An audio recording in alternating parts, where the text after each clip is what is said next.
Essa é a história de Moby Dick, de Herman Melville, com adaptação livre minha. Capítulo 5.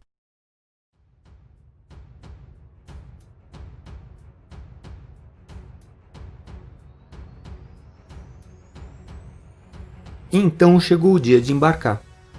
Quando eu e o arpoador estávamos subindo a escadinha para entrar a bordo do navio, um homenzinho nos surpreendeu. Tem certeza que vão embarcar nesse navio? Perguntou ele. Vamos sim, o navio parte daqui a algumas horas, falei para ele.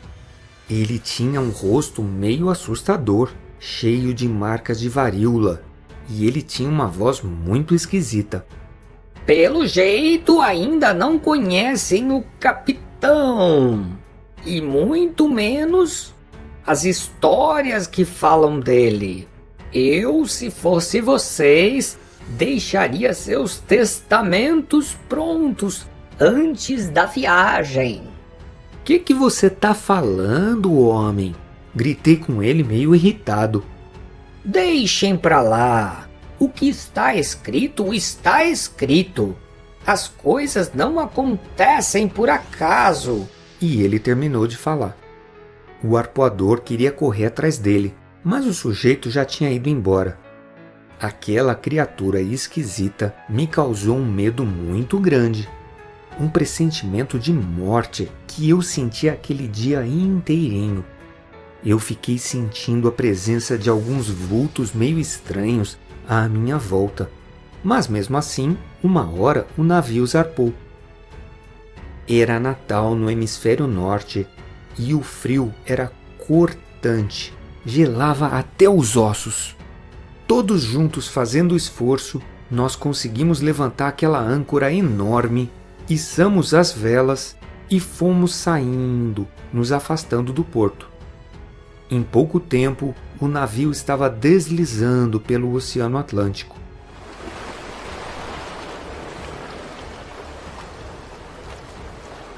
Lá no cais, cada vez mais longe, as famílias dos marinheiros se despediam deles.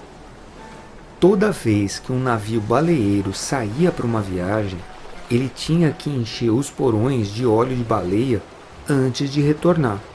E isso podia levar até 3 anos. Era por isso que as famílias estavam se despedindo. Tinha muito choro e muitas saudades. No começo, o navio estava sendo comandado pelo primeiro imediato. O comandante ainda não tinha aparecido.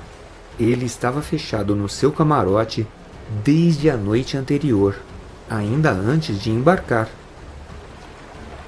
Além do meu amigo, tinha mais 2 arpoadores na tripulação. Um índio com um cabelo muito comprido e um homem de pele negra com quase 2 metros de altura. Todos os arpoadores eram muito fortes e todos os oficiais eram muito ágeis, responsáveis e inteligentes. Nos primeiros dias, nós enfrentamos muita chuva, muito frio, mas logo depois o tempo começou a melhorar, porque nós estávamos nos aproximando dos trópicos. Já tinham se passado algumas semanas e o capitão não tinha aparecido no convés. Nós estávamos começando a ficar preocupados. Talvez o capitão estivesse passando por alguma dificuldade dentro da cabine, já que ele não tinha uma das pernas. E todos nós pensávamos então, o que seria de um navio sem o seu comandante? Mas então, o primeiro imediato falou que estava tudo bem. A cada dia eu aprendia coisas novas sobre todos os tipos de baleia que nós íamos procurar. Aprendi que todas as baleias são mamíferos e que elas soltam jatos de água. Aprendi que elas nadam em cardumes, apesar de que de vez em quando nós podemos encontrar algumas baleias solitárias. E ao contrário de todos os peixes, as baleias têm sangue quente e têm pulmões.